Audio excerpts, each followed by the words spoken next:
bem-vindas à Lei da Paridade. Cá estamos todas as semanas comigo, Denor Rosas, com a Adriana Cardoso e com a Maria Castelo Branco. Esta semana, as três à distância. Ouviram bem? Um programa de comentário político feito por três mulheres jovens.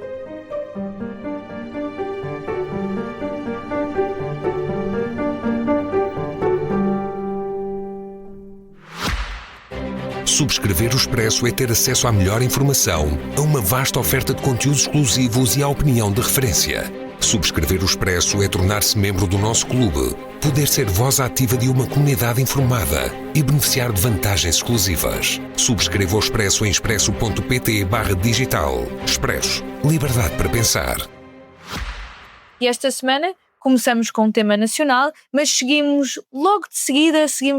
passando esta redundância total no início do programa, para o internacional, que, como bem sabemos, tem aberto telejornais ao longo desta semana. E começo, no entanto, com Portugal. Sexta-feira, o Chega apresenta uma moção de censura que foi discutida no Parlamento a propósito de negócios familiares relacionados com o imobiliário do primeiro-ministro Luís Montenegro. E começo por ti, Maria. Como é que vês este debate da moção de censura e também o próprio caso no qual Montenegro se tem visto enredado nestes últimos dias? Eu até acho que nós já falámos sobre isto a semana passada. Esta moção de censura do Chega é uma manobra de desvio, mas também é uma argola que é muito difícil para os partidos da oposição contornarem, porque, repara, Luís Montenegro tem de facto um problema, até porque passou uma lei dos solos que beneficiaria empresas, supostamente, empresas como a que ele tem, e ao longo da semana passada houve várias dúvidas levantadas sobre a empresa. Portanto,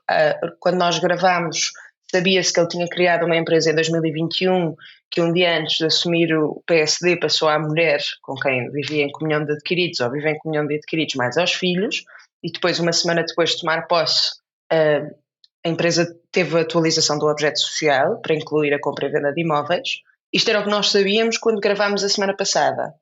Entretanto, sabe-se, inclusivamente, mais coisas, é que isto era uma empresa de consultoria e que Luís Montenegro terá prestado serviços de consultoria,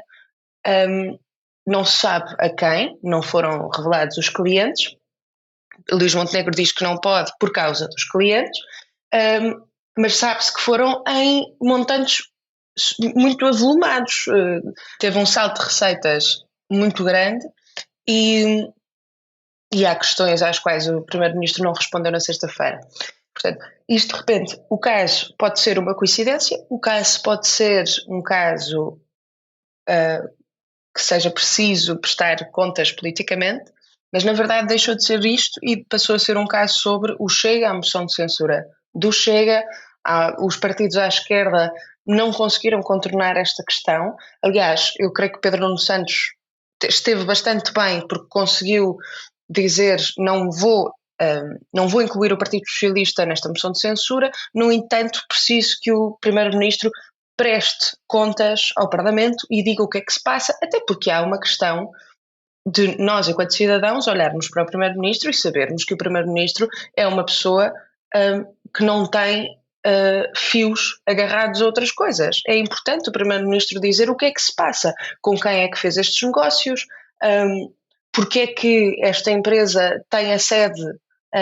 em sua casa e ele passou à mulher em comunhão de bens adquiridos e a seguir, uma semana depois de tomar posse,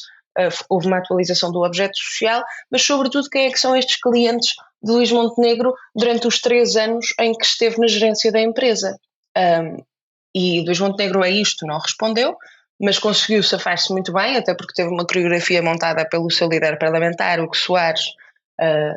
em que passaram a moção de censura para, e acho que foi bem feito, para os sucessos deste governo. Mas depois queria dizer uma coisa: apesar do Partido Socialista ter conseguido responder mais ou menos bem, acho que o Bloco de Esquerda, por exemplo, caiu na tentação de dizer, toda a narrativa foi, o Chega não tem crédito nenhum para fazer esta moção de censura e é a primeira vez em que um censurador, disseram isto, em que um censurador tem mais casos postos do que o censurado. Isto minimiza o problema real que se está a discutir, para além do Chega, que é esta empresa do Primeiro-Ministro não é se toda a gente tem empresas imobiliárias, é esta empresa em específico, que ele é o primeiro-ministro apesar de tudo, e portanto, claro que o Chega fez uma manobra, infelizmente as manobras do Chega são perigosas porque por vezes funcionam.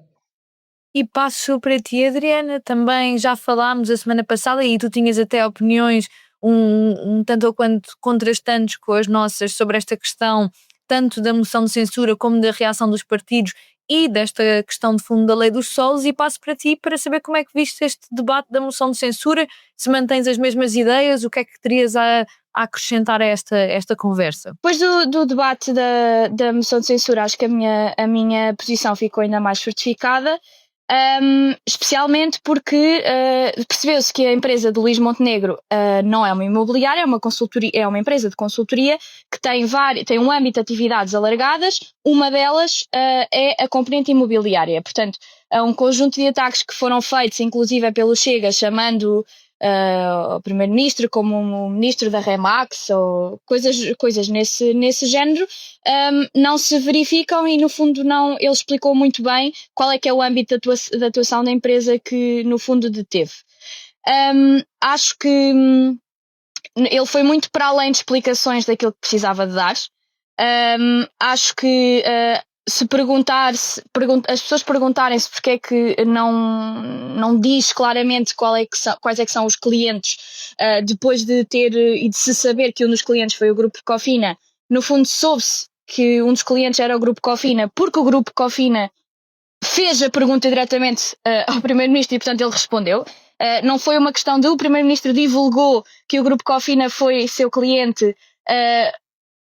Em muitas questões destas só é permissível, para além do sigilo, que seja dito qual é que é o cliente, se o cliente permitir que tal aconteça, e portanto pedir-se que o Primeiro-Ministro diga publicamente, seja numa comissão, seja no fundo na moção de censura ou numa futura comissão de inquérito, que já se fala sobre isso, relativamente à sua lista de clientes, não me parece que isso seja justificado, nem parece que isso seja permissível se pedir a qualquer empresa, porque pode até incorrer em riscos legais do próprio e da empresa que ele tutelou na altura. Acho que vários partidos tiveram posições que, embora claramente sejam contraditórias relativamente àquilo que é a política deste governo, inclusive à própria questão da lei dos solos, tiveram uma posição muito clara. Por exemplo, eu destaco que Catarina Martins disse várias vezes, inclusive no programa de comentário que tem, que não existe comparação possível com o caso Hernani Dias, porque Hernani Dias foi uma pessoa que estava a legislar na matéria da lei dos solos e que criou uma empresa, já estando a legislar sobre a matéria da lei dos solos, para beneficiar diretamente da lei dos solos, que é uma coisa distinta do Primeiro-Ministro ter tido uma atividade profissional passada, que teve e que teve âmbito imobiliário, no ramo imobiliário, a própria empresa, e que possa ou não no futuro vir a ser beneficiado. O que é que interessa daqui para a frente? O Primeiro-Ministro disse claramente no debate da moção de censura que não iria realizar e que a empresa que ele passou à mulher não iria realizar atividade que beneficiasse futuramente da lei dos solos. E se depois faltar à sua palavra, aí sim é um caso político, mas há algumas questões que ficam levantadas. Por exemplo, António Lobo Xavier disse-o, e há uma dúvida que permanece, que a legalidade da passagem, de ter passado a componente de gerência à sua mulher, dado que está em regime de comunhão de adquiridos, que pode não ser legal e poderá ser nula. Isto só se pode resolver a nível judicial, portanto, tem que existir algum tipo de processo que seja aberto relativamente a esta matéria, ou então, pura e simplesmente, existir uma verdadeira venda da empresa do Primeiro-Ministro, algo que ele disse claramente que não está disposto a fazer. Disse e deu explicações que vão muito para além de um âmbito político, deu explicações até de qual é que é a sua visão a nível de gestão de património familiar na Assembleia da República, mas acho que o que fica foi que foi uma perda de tempo enorme a nível de debate. Acho que todos os partidos pegaram nesta questão com pezinhos de lã, inclusive Pedro Nuno Santos e todos os outros partidos que não o Chega, pegaram neste caso com pezinhos de lã, porque é um caso que deixa um certo precedente para todos os partidos, nomeadamente para o Partido Socialista, se algum dia voltar a governo, que qualquer pessoa que tenha tido uma empresa que tenha um âmbito alargado e depois possa vir a ser primeiro-ministro, no fundo, qualquer coisa que o governo acabe por legislar, o governo não legisla só sobre questões que podem ser tocadas em matéria imobiliária, legisla sobre tudo. Portanto, fecha o escopo daquilo que uma pessoa pode, na sua atividade privada, realizar, para depois poder vir ou não a ser primeiro-ministro. Acho que o Chega vai continuar a fazer, e vou terminar com isto, acho que o Chega vai continuar a fazer barulho, e fala até, e não deixa de lado, Pedro Pinto não deixou de lado a questão de poder exigir uma comissão de inquérito relativamente a esta matéria ou não. Acho que depois da moção de censura o Primeiro-Ministro está bastante fortificado esta questão, e acho que também aquilo que foi o tratamento depois do PSD na Assembleia da República tornou, para além do circo que o Chega criou, complicou ainda mais o circo, e acho que o Governo está claramente fortificado a posição. Bem, algumas coisas que eu gostava de acrescentar sobre a moção de censura. Começar por dizer que acho que este debate e o debate que estamos a ter em torno do caso de Luís Montenegro e do que sobretudo são interrogações sobre questões empresárias, imobiliárias, sobre com que clientes é que negociou, acho que deve abrir, e eu acho que já mencionei isso também a semana passada, uma discussão mais abrangente sobre a lei dos solos e o que é que ela significa neste âmbito do negócio e da promiscuidade entre o negócio e a política. Começar por dizer que a esmagadora maioria dos partidos no Parlamento votaram contra esta moção de censura, PSD, PS, IEL, Bloco, Livre, CDS e PAN, só o PCP é que se absteve, e o Chega, isolado, acabou por votar a favor, também com o Miguel Arruda do seu lado, se não me engano. E dizer que, e nós também já falámos sobre isso, mas eu acho que é importante reforçar, quando o Chega toca num tema, rapidamente ele fica completamente inquinado no debate político. E se é verdade que é extremamente importante discutir-se esta questão da promiscuidade entre o público e o privado, entre o negócio e o primeiro-ministro, a verdade é que esta forma de o fazer tira-lhe a seriedade, esta forma de fazer o Chega tira-lhe a seriedade, confere-lhe contornos muitas vezes despropositados e apropria-se de um debate que é muito relevante. Agora, isto não significa que o Primeiro-Ministro não precise dar esclarecimentos adicionais, porque naturalmente precisa de o fazer. O Chega, no entanto, apresenta esta moção, obviamente, numa questão enfim, do seu populismo típico de extrapolar um assunto logo à bomba nuclear parlamentar sem o querer realmente discutir a fundo, para poder continuar a rotular tudo e todos como corruptos e sistema e como nós bem sabemos, por fazer um espetáculo para desviar as atenções da quantidade de escândalos, sim, com que o próprio partido se encontra totalmente enrodilhado nas últimas semanas. E quer dizer, e acho que se analisarmos ideologicamente esta discussão e do ponto de vista mais aprofundado das políticas públicas, a verdade é que o Chega também votou contra a cessação da vigência das leis dos solos, que abriu a porta a todo este tipo de negócios duvidosos na área do imobiliário, apesar de eles terem diferentes contornos e tudo mais. Acho que nós bem sabemos o que é que significa o que é que significou a lei dos solos, e já falámos disso no programa passado, não vou repetir. E acho que, e aliás a Mariana Mortágua mencionou isso, e eu acho que isso foi relevante, esta ideia de que a lei dos solos é a mãe de todos os conflitos de interesse, porque e é esse o problema fundamental que nós devemos discutir, e não uma tentativa de catalogar todas as pessoas em cargos políticos com uma corrupção que é impossível de limpar, que é o que o Chega quer fazer, e acho que é preciso ter muita nuance nisso, e acho que em geral os partidos pegaram neste tema com cuidado, porque o Chega quer exatamente exagerar as coisas para este propósito antipolítico. O que ao mesmo tempo, eu acho que muitos dos partidos têm e especialmente a esquerda, têm de fazer este equilíbrio que é bastante delicado, entre não ceder a um discurso populista antipolítica e antipolíticos, mas também dizer isto é grave e tentar, sobretudo, mais do que a espuma dos dias, de perceber as questões mais imediatas, de discutir a fundo que leis e que políticas é que permitem esta promiscuidade. E depois terminar só dizendo que acho que quando nós vivemos num momento de uma enorme crise de habitação que se agrava e vários barómetros e publicações internacionais continuam a apontar Lisboa como uma das cidades mais caras, onde é mais difícil comprar casa, e em geral todo o país também está contaminado com este problema, eu acho que é no mínimo, quer dizer, a mim pelo menos parece muito escandaloso que estamos a discutir sobre um primeiro-ministro que parece olhar para a habitação do ponto de vista de quem tem uma imobiliária ou de quem é um promotor imobiliário, de quem compra e vende e ganha com o aumento dos preços. Quer dizer, como é que se pensa numa política de habitação deste ponto de vista? Isso é uma coisa que eu acho que a esquerda também tem discutido e que me parece ser importante.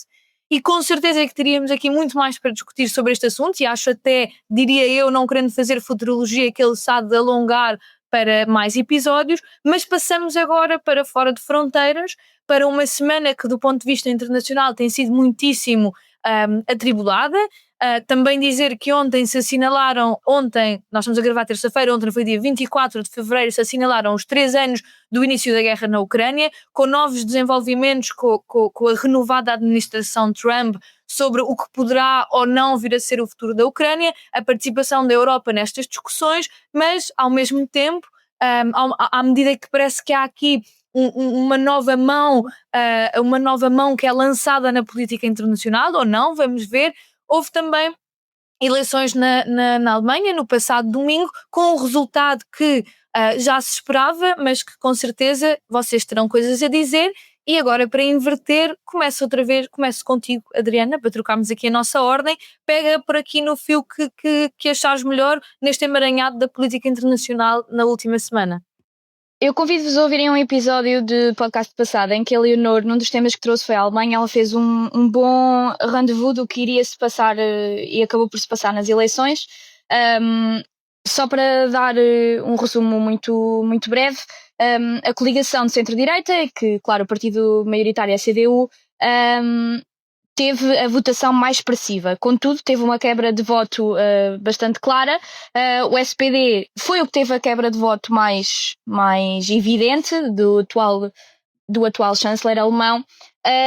E há vários partidos que acabaram por não terem o limite de 5% para poderem estar representados no Parlamento. Eu vou destacar 2 que eu acho que são importantes de analisar. Primeiro, os liberais alemães ficaram de fora, que é interessante que isso seja analisado, que até pós-Covid acho que está a existir um backlash relativamente aos partidos liberais, e nomeadamente os que têm uma matriz mais neoliberal, como era o caso deste partido em concreto. Há também outro partido que é interessante, que é o BSW, que é um partido que é de esquerda, é um partido que pode ser considerado mais de esquerda, porque tem uma plataforma económica mais de esquerda, mas tinha posições de imigração profundamente radicais. Portanto, esta ideia de que basta, seja que partido for, pegar nas plataformas da extrema-direita e conseguir ter dividendos políticos com os mesmos não é assim tão linear. Um dos grandes takeaways que eu tive das eleições alemãs, e eu acho que é importante destacar, é que a geração, e nem se pode chamar geração, mas o conjunto de pessoas que estão nas idades entre 18 e 24 anos votaram expressivamente tanto no partido mais à esquerda, que entrou no Parlamento, e vocês não estão a ver, mas a Leonor está a fazer gestinhos de felicidade, algo que não me choca, e votou também na AfD, com 6% a mais na AfD do que propriamente no partido de esquerda. A pujança eleitoral que o partido de esquerda conseguiu ter nas últimas semanas relativamente às próprias eleições foi relativamente a este voto mais novo. E acho que há uma mudança geracional interessante a ser analisada e está a ser vista em vários países, de que os grandes partidos charneira do regime, neste caso a CDU e o SPD, estão a ficar com um eleitorado mais velho, com uma classe social superior, de pessoas com capacidade económica superior, e está-se a estabelecer quase um rift geracional relativamente ao voto. Eu espero que, de facto, a CDU não quebre a enorme promessa eleitoral, que é não coligar com a AfD. E não sabemos se vai fazer uma coligação direta com o SPD, se vai fazer uma coligação a 3 níveis, também incluindo os verdes, também tiveram uma votação bastante baixa relativamente ao que estava previamente, mas espero que isso de facto não aconteça, porque acima de tudo aquilo que pode permitir à AfD crescer ainda mais do que aquilo que já se está a estabelecer é poder vir a ter uma posição dentro do próprio governo.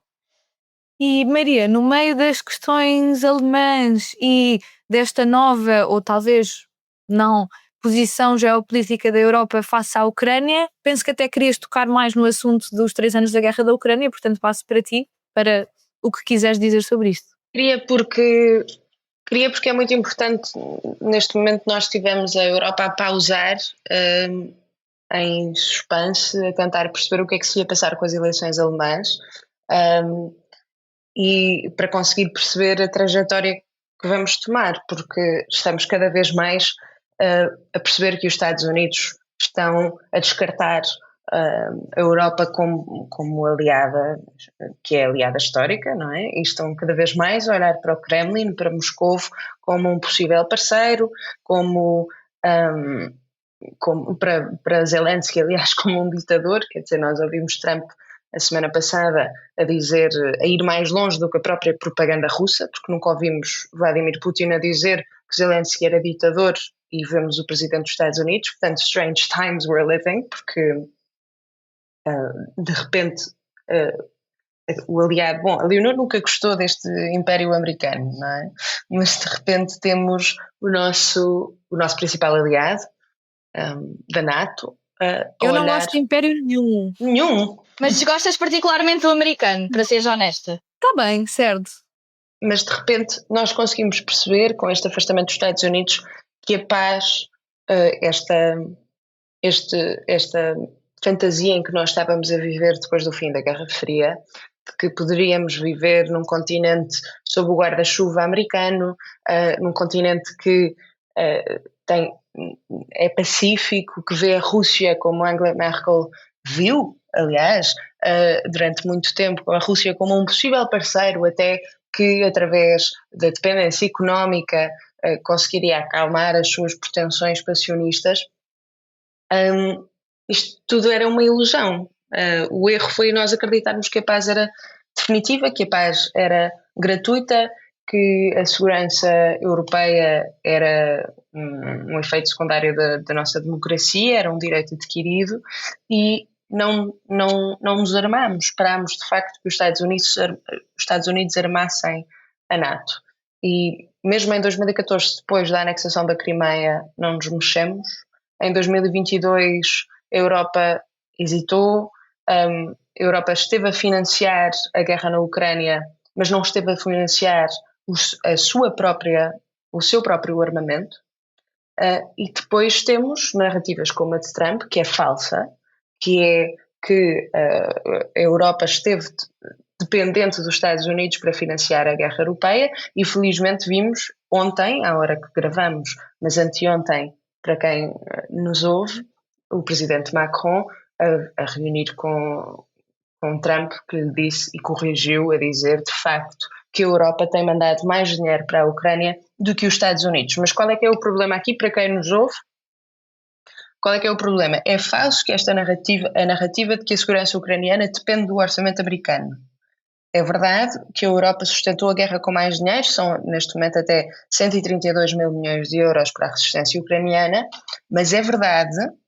que a Europa gasta em defesa, mas gasta mal, investe, mas investe sem estratégia. A Europa não tem indústria, os sistemas de defesa aéreos que estão a proteger Kiev são americanos,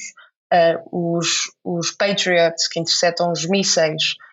russos são americanos, o sistema de satélites que antecipa os ataques é americano, e portanto a Europa tem um problema de indústria. E eu queria terminar a dizer o seguinte: o nosso PIB das nações europeias pertencentes à NATO é 10 vezes maior do que o PIB russo. A Rússia está a perder, neste momento, nos últimos 6 meses, conseguiu avançar 40 km, que é mais ou menos a distância daqui de Lisboa até à Ericeira, e perdeu 200 mil soldados. Isto significa um rácio de 40 mil soldados por quilómetro. A economia russa está um caco. A inflação na Rússia subiu para quase 10% em janeiro. E nós continuamos a tratar a Rússia como se fosse uma potência hegemónica imparável, como se estivéssemos no meio de dons gigantes e não fôssemos capazes de nos defender. Mas é importante que a Europa comece a reunir-se fora da União Europeia e fora da NATO, porque a União Europeia neste momento tem Estados que estão no satélite inclusivamente no satélite de Putin, é importante que a União Europeia comece a pensar seriamente em não atirar mais dinheiro ao vento, mas dinheiro que pese no terreno efetivamente. Deve começar a considerar seriamente aquilo que sempre evitou dizer em voz alta, que é que precisa da sua própria defesa, de um comando militar real e de uma cadeia de decisão que não responda só quando Washington quer. E portanto acho que estamos em tempos muito esquisitos, mas acho que é importante fazermos esta reflexão no fim de 3 anos de guerra, que não parece parar aqui e que parece que temos um presidente americano cada vez mais alinhado com as intenções de Putin. Bem, tendo muito para discordar da Maria, na verdade não vou sequer entrar por aí, porque gostava de falar do rescaldo das eleições na Alemanha, deixando a discussão sobre a NATO e política europeia de segurança para outro dia. Gostava de, como também foi um tema do qual fomos falando, e eu acho que também trouxe algumas vezes ao podcast na antecipação das eleições, gostava de fazer algumas reflexões. Em primeiro lugar, dizer que os resultados foram mais ou menos previsíveis, no sentido em que a CDU consegue 28%, a AfD está quase nos 30%, praticamente duplicou a sua votação desde as últimas eleições. O SPD tem o seu pior resultado do pós-guerra, com 16,4%, sendo que era a força que antes liderava a coligação governativa. Os Verdes conseguem 11% e o Die Linke, que quase havia ficado fora do Parlamento devido à alta cláusula barreira na Alemanha, consegue quase 9%, o que é um ótimo resultado, e abaixo dessa cláusula barreira fica o partido da Sarah Wagenknecht e também os liberais com menos de 5%. O que nós podemos olhar, algumas coisas que eu acho que podemos olhar para aqui. Gostava só de mencionar que nestas eleições 82,5% da população foi às urnas e acho que comparativamente é muito expressivo como na Alemanha as pessoas vão em massa, e nestas eleições foram um bocadinho mais do que nas outras, mas vão em massa às urnas. A CDU ganhou sem maioria absoluta, o que significa que será de coligar para conseguir governar. E sendo que Friedrich Merz garantiu que as coligações com a AfD estavam fora da mesa, ficam algumas hipóteses em cima da mesa ainda. É importante dizer para quem nos ouve que na Alemanha as coligações são do mais comum que existe, aliás até mais comum do que um governo de um só partido. E o que provavelmente a CDU terá de fazer será procurar uma coligação com o SPD, ou com o SPD e com os Verdes, parecem ser as possibilidades mais possíveis, passando outra redundância aqui neste programa. A verdade é que os alemães são tão comuns as coligações, os alemães têm até vários nomes que utilizam na linguagem popular para chamar às coligações, como por exemplo o semáforo, que foi a coligação que caiu com Olaf Scholz, o SPD, Liberais e Verdes, a Jamaica, CDU, Verdes e Liberais, a GroKo, que é chamada a Grande Coligação, que é provavelmente o que acontecerá agora, que é o SPD e a CDU, e ainda uma coligação a que costumam chamar Quénia, que é CDU, SPD e Verdes, que também não é impossível agora. E gostava só de mencionar 2 coisas sobre estas eleições. Em primeiro lugar, dizer que o Die Linke tem muita força entre os 18 e os 24 anos, conseguindo 25% dos votos dessa faixa etária, sendo o partido mais votado, mais do que a AfD, entre os jovens. E entre o eleitorado feminino dessa idade consegue 34% das preferências. Dizer também que o partido da Sarah Wagenknecht saiu derrotado é muito importante para a esquerda, na minha opinião. A Sarah Wagenknecht havia sido uma figura muito destacada no Die Linke, que saiu porque quis formar um partido supostamente de esquerda, mas com posições anti-imigração e com muitas reticências nos direitos sociais e nas questões do feminismo e das questões LGBT, e mostra que não há espaço para esta direita conservadora contra a Ucrânia, contra a imigração, e acho que isso é um ótimo sinal, para além de um ótimo sinal do Die Linke, que consegue voltar em força ao Parlamento, depois de algumas derrotas eleitorais que tinha tido, nomeadamente nas europeias, e que traz muita esperança para nós aqui, que somos irmãos no Bloco de Esquerda. Digo, o partido ganhou muito através das redes sociais. Aliás, várias dirigentes do Die Linke ganharam milhões de seguidores no TikTok. Também é uma coisa interessante ver como esta rede social, algumas pessoas estão a falar também sobre isso, jogou a favor desta vez de um partido de esquerda e não só da extrema-direita. Mas sobre a extrema-direita, dizer que apesar de, em princípio, virem a ficar fora da governação e enfim, não terem conseguido ganhar. A verdade é que tiveram um resultado muitíssimo expressivo, com uma votação em massa na antiga Alemanha de Leste, mas também dizendo já agora que os territórios da antiga RFA estão também contaminados, apesar de que o mapa eleitoral, se nós virmos, divide-se muito entre uma vitória da CDU na antiga RFA e uma vitória da AfD na antiga RDA. E dizer também, e termino só dizendo isto, que a Alice Weidel, que é a líder deste partido de extrema-direita, com posições muitíssimo extremadas sobre imigração, sobre direitos sociais, e muitas vezes imitando discursos nazis, é uma mulher que está numa relação com outra mulher do Sri Lanka, de origem do Sri Lanka desde 2009, tem 2 filhos com esta mulher, e acho que não deixa de ser uma enorme dissonância cognitiva, e nós muitas vezes aqui falamos sobre estas mulheres que defendem agendas de extrema-direita, como falámos de Meloni, neste caso uma mulher LGBT casada com uma mulher de origem não branca, a viver na Europa, parece uma enorme dissonância cognitiva que é às vezes até difícil de encaixar, e acho que nós fazemos muitas vezes essa reflexão aqui, por isso deixo também esse apontamento. E como sempre estamos avançadas no nosso tempo, passo de volta para vocês para as recomendações, e se calhar começo contigo, Maria. O que é que recomendas a quem nos ouve esta semana? Recomendo o artigo mais recente do Ezra Klein no New York Times, que explica muito bem. Aliás, acho que até podem ver o artigo em vídeo. Acho que não se vê o artigo todo na página do New York Times Opinion. Não se vê o artigo todo, ele narra parte do artigo, creio eu. E é um contexto histórico muito interessante, do papel do Congresso, do papel dos 2 partidos americanos, do sistema bipartidário, que na verdade ele faz o argumento que será um sistema de 4 partidos, 2 em cada um dos grandes, e daí haver uma espécie de bipartidarismo na aprovação de algumas coisas neste Congresso, que é um dos maiores, se não o mais forte, ramo do governo, e que consegue limitar os poderes do presidente, e é um artigo muito interessante, porque neste momento o Congresso americano está a comportar-se como uma espécie de marioneta de Donald Trump pela primeira vez. Isto não tem acontecido, o Congresso tem maioria republicana e os republicanos estão a deixar que Donald Trump tire poderes ao Congresso sem contestarem, coisa inédita, e o artigo do Ezra Klein está muito interessante, chama-se NPC, porque ele começa com uma coisa muito engraçada sobre os non-playable characters, e é uma reflexão muito, muito, muito interessante sobre o estado das coisas nos Estados Unidos, mas eu acho que também podemos trazer alguma coisa para cá, nesta altura em que o fenómeno parece ser cada vez mais global, da ascensão de extrema-direita, e portanto recomendo a quem esteja a ouvir, podem ver, lá está, podem ver no Instagram, acho que vão perder um bocadinho do artigo, mas sim, é isso. E tu, Adriano, o que é que nos recomendas?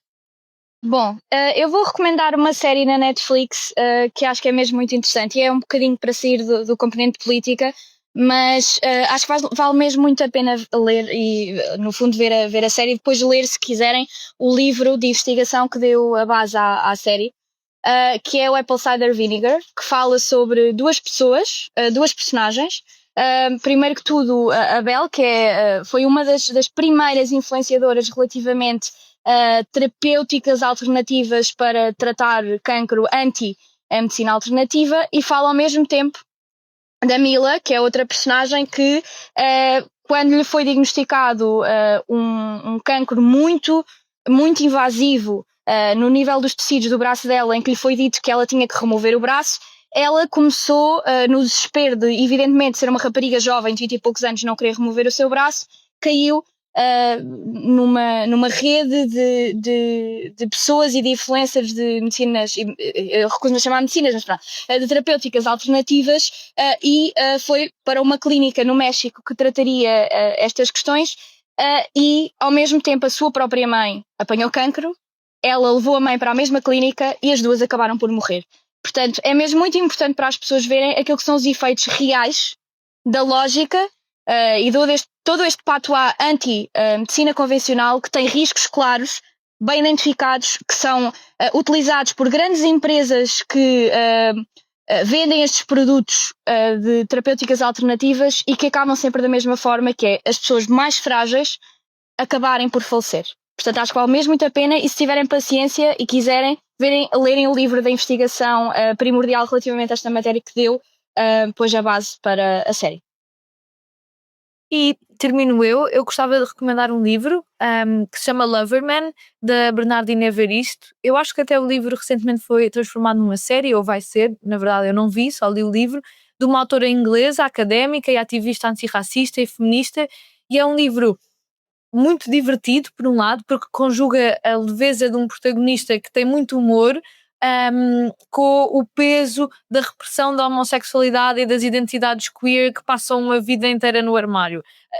O livro conta-nos a história de Barry Walker, que é um homem que nasceu em Antígua e migrou para o Reino Unido, e ele agora já tem, na altura da narrativa, já tem 74 anos, e apesar de ser casado, ter filhos e netos, teve toda a vida uma relação com o seu melhor amigo, uma relação amorosa e sexual com o seu melhor amigo, nunca publicamente assumida. Isto não é um spoiler, porque o livro começa com esta premissa de que aos 74 anos finalmente ele decide que quer sair do armário e começar a viver uma vida junto do seu amigo, ou terminar a vida junto do seu amigo e, na verdade, amante, companheiro de toda a vida, e vale muito a pena, recomendo muito. Chegámos ao fim de mais um Lei da Paridade, um programa de comentário político semanal. Como sempre, podem ouvir-nos nas habituais plataformas de podcast e no site do Expresso e da SIC. Até à próxima semana.